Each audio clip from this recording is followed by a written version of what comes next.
semuanya. Jadi pada kesempatan kali ini di pengimbasan pembelajaran mendalam, sedikit yang ingin ulun sampaikan tentang pembelajaran mendalam, melanjutkan dari apa yang telah disampaikan oleh Ibu Hijrah tadi. Nah, kalau tadi apa itu pembelajaran mendalam kan sudah dijelaskan oleh Ibu Hijrah. Jadi ulun lanjut ya. Yang paling penting selain memahami materi yang diterima, murid mampu mengaplikasikan, murid itu harus mampu merefleksikan. Selama ini biasanya pembelajaran yang ada itu kurang sekali menyentuh yang namanya refleksi. Jadi di pembelajaran mendalam memang ditekankan di bagian merefleksikan. Di refleksi ini diharapkan si murid mampu merefleksikan apa yang dia sudah dapat dan apa yang dia belum dapat. Profil 8 dimensi profil lulusan, 3-nya 3 prinsip pembelajaran, 3 pengalaman pembelajaran, dan yang terakhir adalah 4 kerangka pembelajaran.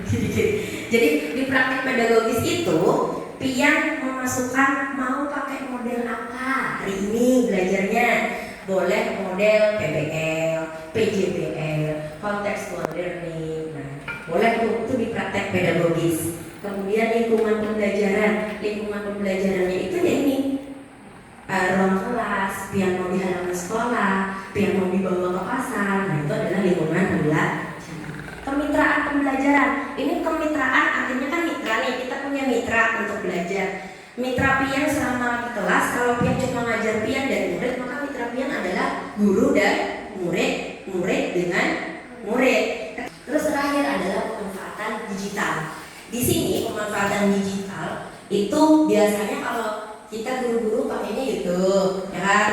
Habis itu media yang lain, boleh MPI boleh. Terus pian bisa pakai Quizizz, Wordwall. Nah, banyak sekali. Habis itu ada simulasi-simulasi yang lain gitu. Kayak Ibu Emil kemarin, Learning Room. Nah, itu juga masuk ke pemanfaatan digital. Jadi sesuai dengan kebutuhan. Tapi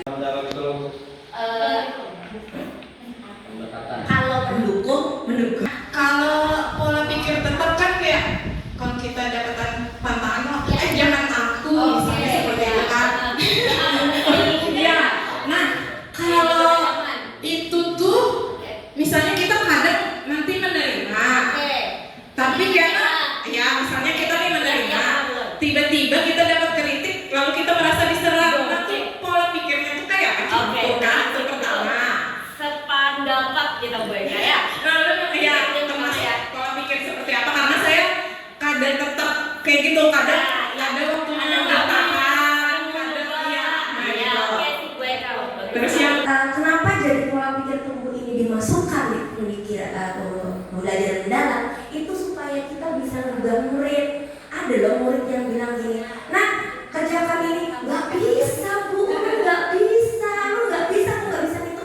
Bisa, kamu bisa. Makanya ada suara bertumbuh dan ada suara tetap. Tujuannya itu supaya kita ke anak didik kita, pada intinya kita sebagai seorang guru ini jangan sampai kita mempunyai pola pikir tetap, supaya kita dihimbau, dikendaki supaya kita itu bertumbuh ketika ada perubahan baru, ketika ada kritikan, ketika ada masukan, kita mau berubah seperti itu. Nah kemudian ke anaknya itu, makanya ada yang ulun bagikan tuh, sudah ulun sematkan yang kemarin dibagikan, ulun berharap benar itu dibaca dan sangat penting. Pada akhirnya bagaimana kita mengintervensi pola pikir itu yang pada akhirnya ketika anak-anak tadi mau uyuhnya bu dalam kelas itu yang paling penting. Kenapa penting sekali pola pikir ini menjadi dasar ujar Ibu Hijrah, dasar pembelajaran mendalam, karena memang sangat penting.